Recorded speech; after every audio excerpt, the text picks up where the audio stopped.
नमस्ते बच्चों। आज हम एक बहुत ही मज़ेदार और ज़रूरी विषय के बारे में जानकारी जानेंगे। रिप्रोडक्शन इन एनिमल्स मीन्स जानवरों में प्रजनन। जानवर कैसे नए जानवरों को जन्म देते हैं, इससे धरती पर नई जिंदगी आती है। क्या आपने कभी सोचा है कि मछली से नई मछलियाँ कैसे पैदा होती हैं, मेढक से नए मेढक कैसे पैदा होते हैं, बटरफ्लाई कैसे पैदा होती है। चलिए आज हम इस प्रक्रिया को आसान तरीके से समझते हैं। बिना देर किए शुरू करते हैं रिप्रोडक्शन इन एनिमल्स। अगर आपको ये वीडियो अच्छी लगे तो आप अपने दोस्तों के साथ शेयर करिए, इसको लाइक करिए, सब्सक्राइब करिए।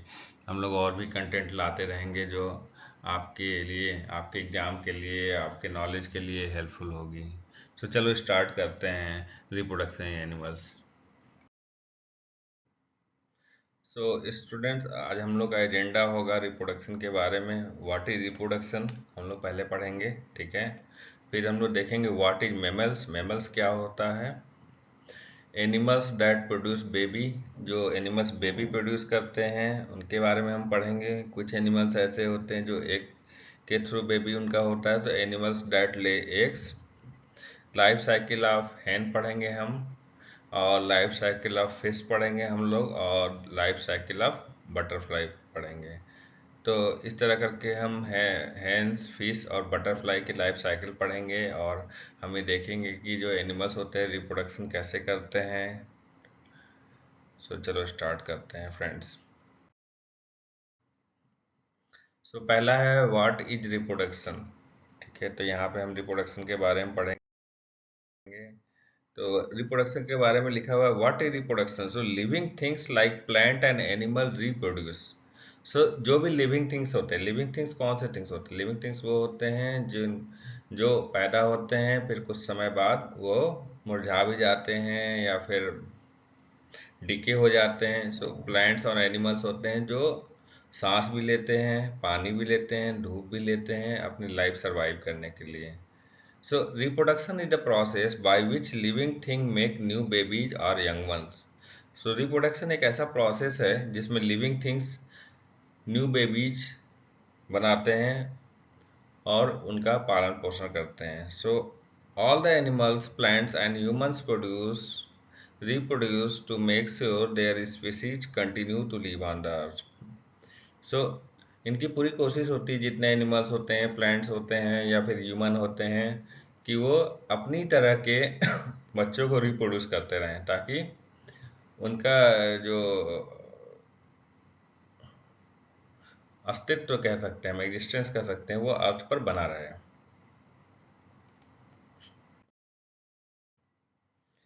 What is mammals? तो हम लोग देखते हैं मेमल्स क्या चीज होती है। Mammals are a group of animals that have some special features.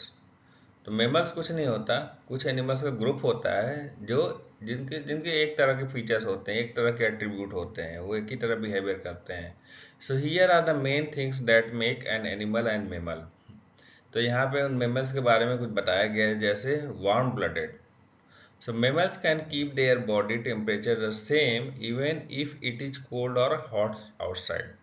सबसे मेन चीज़ होती है, मेमल्स जो होते हैं वार्म ब्लडेड होते हैं, मतलब उनका टेम्परेचर सेम रहता है, चाहे बाहर ठंडा हो चाहे गर्मी हो, उससे उनको कोई फर्क नहीं पड़ता है। तो उनका टेम्परेचर हमेशा सेम रहता है, आप उनको देखोगे तो। Hair and fur, all mammals have hair और fur on their bodies even if it is like a if it is only a little. जितने मेमल्स होते हैं उनके या तो बाल होंगे या फर होते हैं, ठीक है। तो चाहे वो कितना भी छोटा बच्चा क्यों ना हो, ठीक है, उन सबके यही होते हैं। Live birth, third point. Most mammals give birth to live babies instead of laying eggs.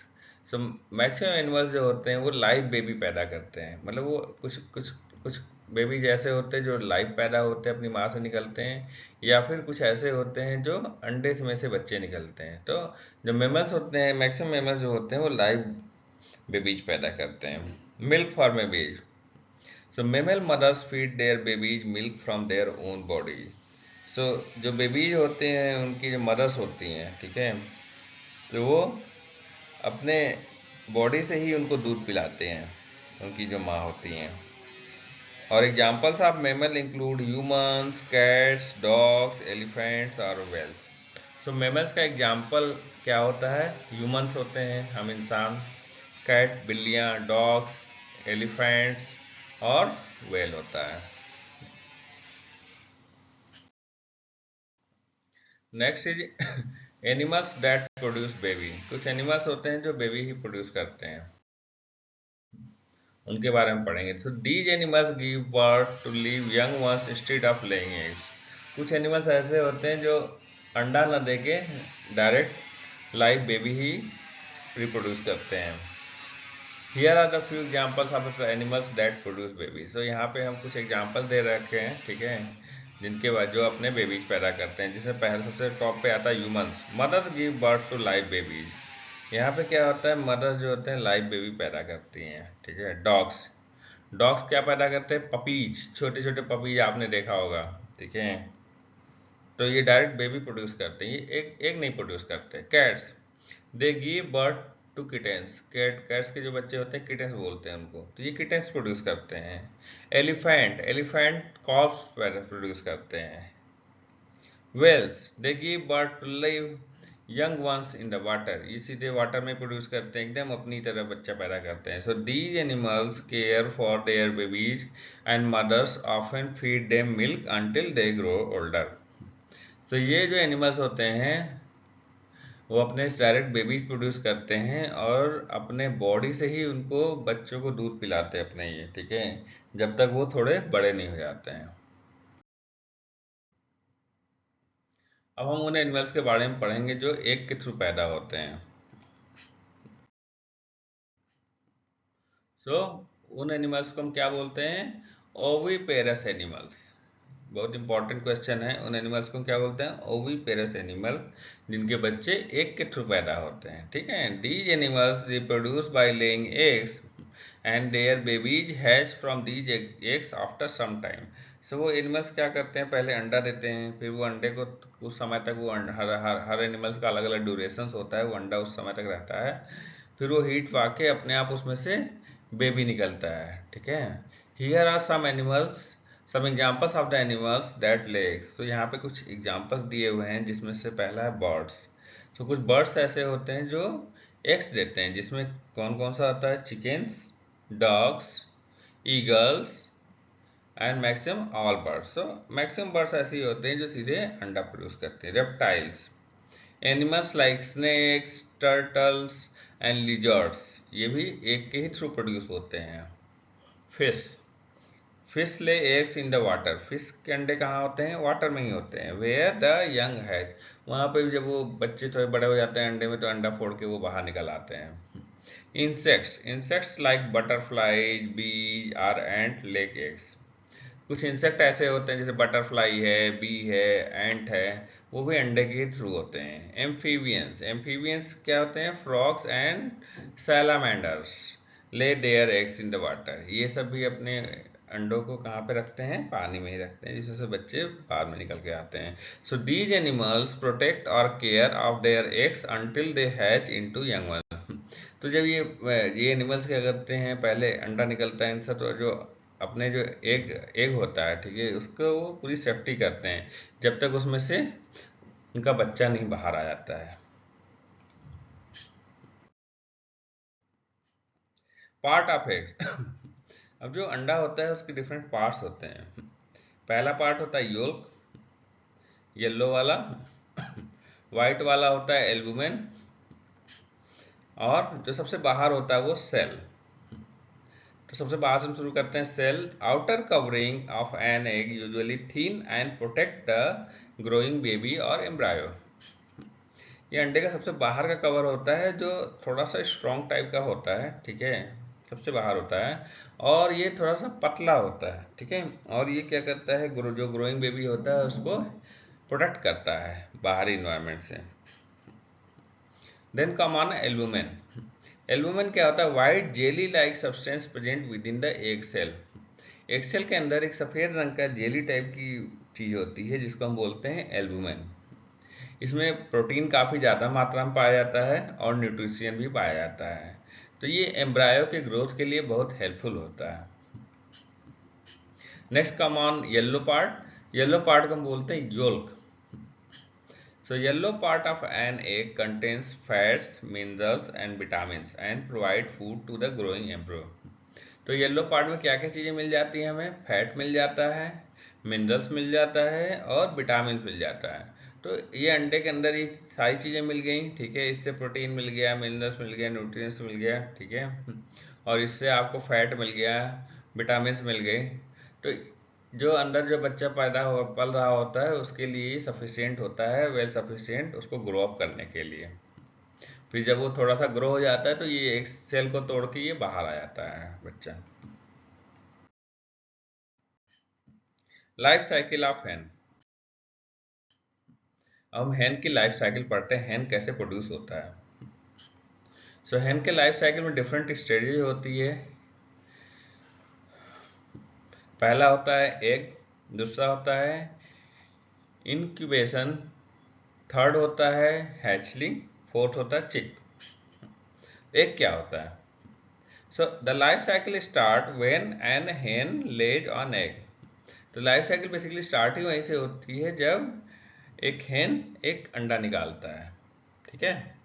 उसके बाद the egg need to be fertilize by a rooster for it to develop into a chick. तो इसको fertilise करना पड़ता है किसके द्वारा? Rooster के द्वारा, सो दैट ये चिक की तरह डेवलप हो जाए। अगर ये फर्टिलाइज नहीं होता है, if not fertilise, right, the egg wouldn't hatch. अगर ये फर्टिलाइज नहीं होगा तो एग में से बच्चा बाहर नहीं निकलेगा और उसको कलेक्ट कर लिया जाता है फर्दर कंजम्पशन के लिए। तो आपने कभी देखा बाजारों में अंडे बिकते हैं तो वो अंडे क्या होते हैं? नॉट फर्टिलाइज होते हैं, इसीलिए वो मार्केट में सेल कर दिए जाते हैं जिसको लोग खाते हैं। Incubation. Fertilized eggs are incubated either by the hen sitting on them to keep them warm or by using a artificial incubator।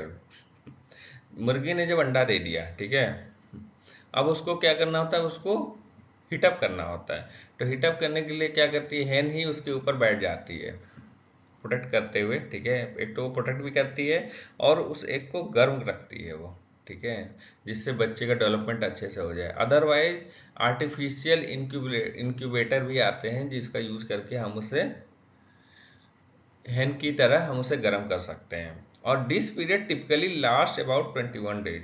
21 days का कंप्लीट प्रोसेस होता है हैचिंग तक। Hatchering. After incubation the chick breaks out the egg cell।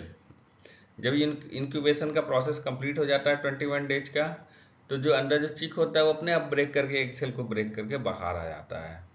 The newly hatched birds is called hatchling.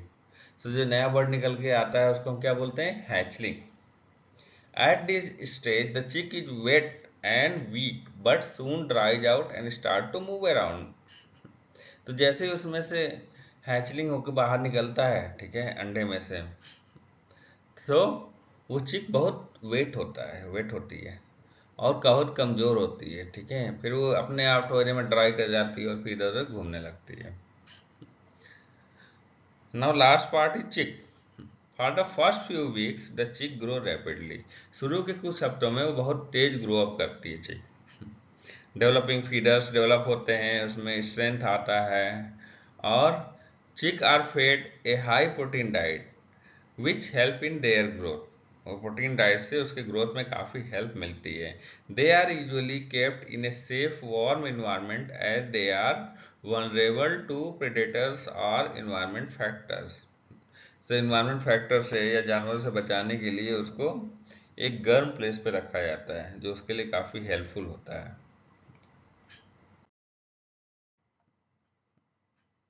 Life cycle of हैन हमने पढ़ा।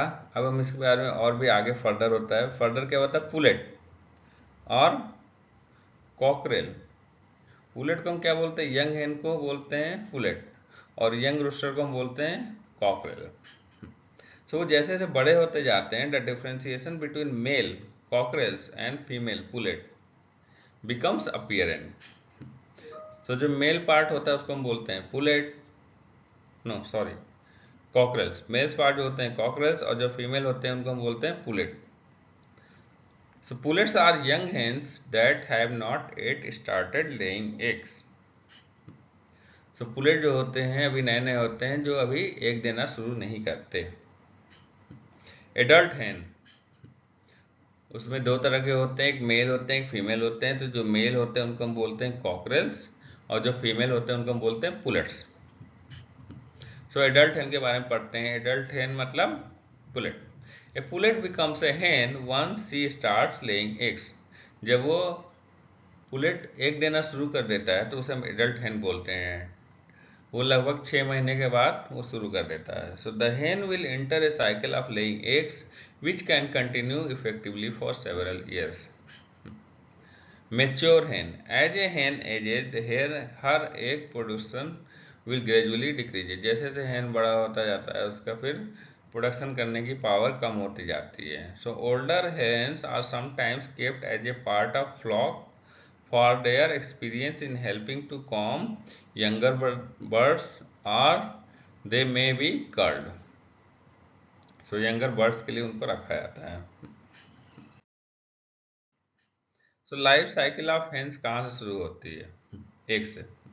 सो hence, adult हेन ने eggs दिया, eggs को ब्रेक करके 21 डेज बाद हैचिंग हुई, जिसमें से बेबी निकला छोटा सा हेन का, जो चिक बना, फिर चिक बड़ा होके फिर से एडल्ट हेन बन गया।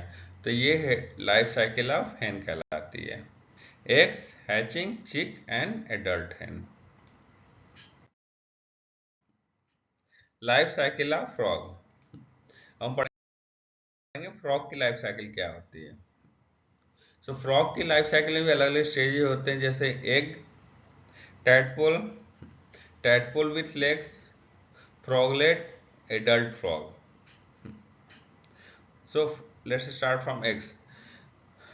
So frogs begin their life as eggs. Frog की लाइफ साइकिल कहाँ शुरू होती है? एग्स से। फीमेल फ्रॉग्स ले हंड्रेड्स और thousand of eggs in the water. जो फीमेल फ्रॉग्स होती है वो लगभग 100 से 1000 तक अंडे वाटर में दे देती है। These eggs are usually grouped together in clusters called spawn। सो ये एग्स होते हैं, ये एक साथ इकट्ठा हो जाते हैं, तो हम उस जो एक साथ ग्रुप इकट्ठे होकर ग्रुप बनाते हैं उसको हम क्या कहते हैं? Spawn. Next come to tadpole. Tadpole क्या होता है? Once the egg hatches, egg में से जब बच्चा निकलता है, the young frog is called a tadpole. तो जो फ्रॉग का बेबी निकलता है उसको हम क्या बोलते हैं बच्चों? Tadpole. Tadpole live in water, breathe through gills and swim with a tail. तो टैडपोल कहाँ रहता है? पानी के अंदर। सांस कैसे लेता है? वो अपने गिल्स के थ्रू लेता है। कैसे सांस लेता है? गिल्स के थ्रू। और तैरता कैसे है? अपने टेल्स के हेल्प से। So at this stage they don't have legs. इस स्टेज में उनके पास लेग्स नहीं होते। Tadpole with the legs, as the tadpole grows it start developing legs. जैसे जैसे वो बड़ा होता जाता है टैडपोल, उसके लेग्स डेवलप शुरू हो जाते हैं। So the trail begins to shrink and lungs start to develop, so the frog can eventually breathe here। so उसका लंग्स डेवलप होने लगता है और फ्रॉग जो है एयर को पुल आउट करने लगता है, ब्रीथ करने लगता है। Froglet, in this stage the froglet has fully formed legs. जब फ्रॉगलेट की कंडीशन तक हम आते हैं, ठीक है, तब तक वो फ्रॉग जो होता है उसके पास लेग जो होता है कंप्लीट डेवलप कर चुका होता है, but it still has a small tell. लेकिन उसका जो टेल होता है वो उसी साइज का होता है। The froglet can now live both in water and on the land. Now इस दिस केस में क्या होता है? वो वाटर में भी रह सकता है और लैंड पे भी रह सकता है। Adult frog, adult frog has completely lost its tail and can live on the land। Adult frog का जो टेल होता है धीरे धीरे गायब हो जाता है और वो लैंड पे कंप्लीटली रहने लगता है। Although it is still return to water to legs. और जब वो एग्स देना होता है तब वो फिर से पानी में पहुंच जाता है। The adult egg frog can now reproduce starting the cycle again. फिर एडल्ट फ्रॉग जो होता है फिर से वो साइकिल शुरू कर देता है, अंडा देना, फिर टैडपोल, फिर लेग्स आते हैं, फिर फ्रॉगलेट बनता है, फिर एडल्ट फ्रॉग बनता है। तो ये साइकिल चलती रहती है। सो this cycle helps frogs adopt the both aquatic and terrestrial environment. मतलब दोनों इन्वायरमेंट में फ्रॉग रह लेता है। ये आपका फ्रॉग का साइकिल है। एडल्ट फ्रॉग हुआ, एडल्ट फ्रॉग ने एग दिया, एग से क्या बना, टैडपोल, इस तरह का लुक होता है। फिर यहाँ पे उसके लेग्स आ जाते हैं और टेल छोटी रहती है। फिर वो थोड़ा सा बड़ा होके क्या बन जाता है, फ्रॉगलेट। फिर फ्रॉगलेट बड़ा होके एडल्ट बन जाता है। तो ये कंप्लीट साइकिल है, एक tadpole, two leg tadpole, froglet and adult. Life cycle of butterfly. हम बटरफ्लाई की लाइफ साइकिल पढ़ेंगे। सो बटरफ्लाई की लाइफ साइकिल में 4 पार्ट्स होते हैं। एग, सेकंड लार्वा, लार्वा को हम कैटरपिलर बोलते हैं। थर्ड इज पुपा, पुपा को हम क्रिसैलिस बोलते हैं। और फोर्थ होता है एडल्ट बटरफ्लाई, वो बड़ा हो जाता है। सो एक से स्टार्ट करते हैं। The butterfly life begins as an egg usually laid on a leaf by an adult female butterfly. So butterfly का एग कहाँ पे प्लेस करता है एडल्ट बटरफ्लाई, किसी लीफ पे, राइट, कोई भी पेड़ होगा उसके पत्ते पे उसका एग प्लेस कर देता है। So the eggs are small round or oval shaped. जिसमें जो एग्स होते हैं वो छोटे होते हैं, राउंड शेप के होते हैं या फिर ओवल शेप के होते हैं। फिर वो थोड़ा बड़ा होता है तो वो क्या बन जाता है, लार्वा, जिसको हम कैटरपिलर भी बोलते हैं। So when the egg hatches a larva known as a caterpillar emerges. जैसे ही अंडे से बाहर वो निकलता है उसका नाम चेंज हो जाता है caterpillar. The caterpillar main job is to eat and grow. So उसका मेन काम क्या होता है, खाना और ग्रो करना। It feeds on leaves and goes through several modes shedding its skin as it gets bigger. जैसे जैसे बड़ा होता रहता है उसका स्किन चेंज होता रहता है, वो पत्तियों से खाना लेता रहता है। फिर उसके बाद वो क्या बनता है, pupa. After growing enough, the caterpillar forms a protective casing around itself called a chrysalis or pupa. जब बटरफ्लाई थोड़ी बड़ी हो जाती है तो वो अपने सराउंडिंग में एक अपना लेयर बना लेती है जिसको हम क्या कहते हैं, क्रिसैलिस और pupa. Inside the chrysalis, the caterpillar undergo a transformation, developing wings and changing its body shape. So pupa के अंदर ही वो डेवलप करता रहता है कैटरपिलर, और उसके अंदर ही अंदर वो डेवलप करके अपना विंग्स बना लेता है, अपना बॉडी शेप चेंज कर लेता है butterfly. Adult butterfly, once the metamorphosis is complete, the adult butterfly emerges from the chrysalis. तो जब सब कुछ मतलब जो एक बटरफ्लाई को चाहिए और एक मजबूत पोजीशन में चाहिए, जब सब कुछ डेवलप कर देता है फिर वो पुपा से बाहर निकल आता है। The butterfly dries its wings and it ready to fly. उसके बाद वो अपने विंग्स को ड्राई करता है इन्वायरमेंट में और फिर उड़ने के लिए वो तैयार हो जाता है। As an adult it focuses on the finding food and reproducing by laying eggs, starting the cycle again. अब वो फिर से बड़ा हो गया, अब वो फिर से अपना एग प्रोड्यूस करेगा, फिर से वो लाइफ साइकिल शुरू हो जाएगी बटरफ्लाई की, फिर उसका बच्चा डेवलप करेगा। तो इस तरह हर बटरफ्लाई अपने अपने बच्चे डेवलप करते रहते हैं। So this cycle help butterfly grow, change and ensure the continuation of their species. So ये साइकिल चलती रहती है और वो हमेशा अर्थ पे एग्जिस्ट करते रहते हैं। इनकी लाइफ साइकिल हम देखते हैं। सो बटरफ्लाई यहाँ पे एडल्ट, इसने पत्तियों के ऊपर, लीफ के ऊपर अपने एग्स प्रोड्यूस किए, वो थोड़े बड़े होके लार्वा बन गए एग से बाहर आके, फिर वो पूपा बन गए और पूपा के अंदर ही वो अपना डेवलप करता रहा। फिर इसमें से वो एक बटरफ्लाई थोड़ा बड़ा होकर फिर से निकला, फिर से उसने एक बनाया। तो ये कंप्लीट प्रोसेस हमेशा चलता रहता है जिससे अर्थ पे इनका एग्जिस्टेंस बना रहता है। सो थैंक यू बच्चों फॉर वॉचिंग दिस वीडियो, और मुझे पूरी उम्मीद है कि आप लोग को ये पसंद आया होगा, ठीक है। तो आपके एजुकेशन के हिसाब से हम और भी वीडियो पुट करते रहेंगे। सो इस चैनल को प्लीज़ लाइक करिए, सब्सक्राइब करिए और अपने फ्रेंड्स के साथ शेयर करिए ताकि उनको भी हेल्प मिले इन सब चीज़ों को समझने के लिए, और ये आपके एग्ज़ाम्स में, आपके नॉलेज में काफ़ी बेनिफिशियल होगा। So thank you so much.